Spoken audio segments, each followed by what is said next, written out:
Hey everybody, it's Thomas with Scratch That Cooking. It's the first video we're doing for the blog. I wasn't really sure to get these things started, but I knew I really wanted to dive in.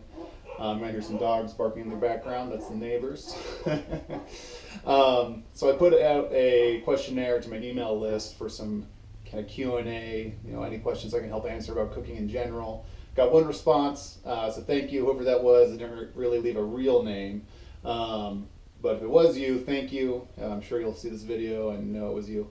But the question I'll be tackling and answer today, it's a big one. It's very broad. I'll be trying to keep it short, keep it simple. And the question was, I need to start cooking. Presently, I can fry an egg. That's it. So to get started, what are the basics I need to set up my kitchen?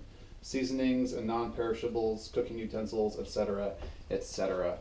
Yeah, so that's a pretty big question. I would start off by answering that with, first of all, kind of asking yourself why you want to get started cooking. Just saying like, oh, I know I need to get started is indicative that you're trying to solve a problem for something, and that's where I started. This is getting a little guru-y, kind of in that internet marketing world, but it's you really need to kind of ask yourself why you want to be cooking and why you want to start cooking. If it's a matter of making good food, you can buy good food, you can buy good takeout. So what's the pain point you're trying to solve? For me, I was making 6 years ago, whatever, when I got my first job out of college, making minimal wage, or it wasn't quite minimum wage, just close to that though.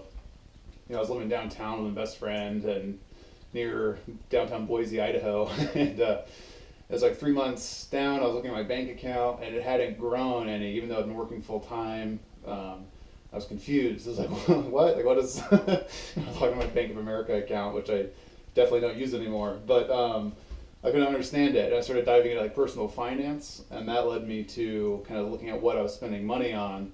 And lo and behold, my biggest expense after rent, maybe even bigger than rent, was food, and it wasn't food at home. It was going down for happy hours, eating a lot of nachos at Matador, going out with Kylie for date nights, a lot of restaurants, and that was where all my money was going. And I enjoy it, and we still do that, but we control it now. But that's what really got me into cooking, was figuring out how I can still eat great food. Because my mom, growing up, she didn't teach me, she did teach me, but she was always cooking in the kitchen, kind of really instilled that sense of food as family.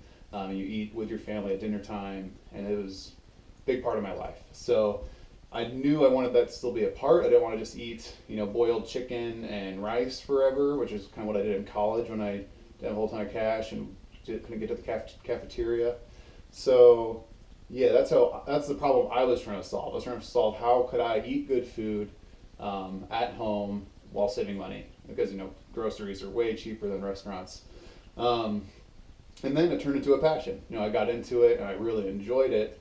I found out I enjoyed the act of cooking and making something and taking, breaking down those corn. I actually like prep work. I like cutting an onion and prepping potatoes and all those kind of chores you'd give a prep cook in a kitchen or something like that. But I really enjoy that, and that kind of led me down this whole, eventually to this blog that I'm running now. I love cooking. I love teaching people how to cook. So I first asked yourself why you want to cook. Is it to save money? Is it to eat healthier? That's another main reason why people kind of start cooking for themselves. They want to eat healthier. They want to control what's going into their food.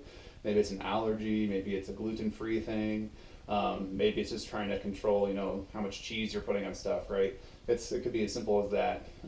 Those are usually two main things. It's a financial or it's a diet kind of thing that leads someone down to cooking good food. So I try to drill down to that main pain point rather than just saying I need to start cooking good food. On top of that, you can fry an egg. That's great. A lot of people can't fry an egg very well. I've had some terrible eggs myself. I made them, but I love eggs. Now I can cook them pretty well. Hey everyone, thanks for watching. This is the end of part one. This was originally supposed to be a single video when I first started, but then it turned into 30 minutes, way too long. It doesn't need to be that long, but I'm rolling with it. Um, so you just watched part one. What's your why? I would love to hear in the comments below what your why is. Why do you want to start cooking? Why do you want to be a home cook? Yeah, why are you passionate about it? Why do you want to learn more about it? Let me know and check out part two, or it might be in this corner. I'm not really sure. First YouTube video, so we'll see how it goes. Yeah, thanks for watching. Love to hear from you in the comments. Let me know what you think. Let me know what your why is, and I'll see you in part 2. Thanks.